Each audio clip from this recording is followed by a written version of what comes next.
आलू के कुछ टुकड़े लोहे के बर्तन में एक दिन के लिए भिगो दें। दूसरे दिन उस पानी से सर धोएं और ऐसा हफ्ते में कम से कम 2 बार करें। मुसलसल ऐसा करने से बाल स्याह हो जाएंगे।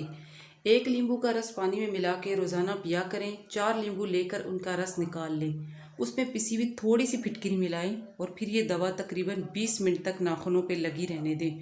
खुश्क होने पर हाथ धो लें, नाखून चमक जाएंगे। दही अगर बहुत खट्टा हो गया है तो उसे ज़ाया करने के बजाय उसमें चांदी के जेवर भिगो दें और थोड़ी देर बाद धो लें, इस तरह जेवर चमक जाएंगे। कालीन पर अगर चाय गिर जाए तो उस जगह फ़ौरन पिसा हुआ नमक छिड़कें। खुश्क होने पे गीले कपड़े से साफ़ कर लें, चाय का धब्बा गायब हो जाएगा। चमड़े के सूटकेस चमकाने के लिए एक नरम कपड़े को नींबू के रस में डिबोकर सूटकेस पे रगड़ें, सूटकेस चमक जाएगा। कपड़ों पर अत्तर या किसी परफ्यूम का धब्बा पड़ जाए तो उसे टाटरी से मल कर नीम गर्म पानी से धोएं, धब्बा दूर हो जाएगा। जीन्स की पैंट धोते वक्त 1 बाल्टी के पानी में 4 खाने के चमचे सिरका डालें तो पैंट का रंग खराब नहीं होगा। मक्खियाँ नाक में दम कर देती हैं तो खाना पीना दुश्वार हो जाता है, लेकिन अगर किसी जगह पुदीना लगा दें तो मक्खियाँ नज़दीक नहीं आएंगी।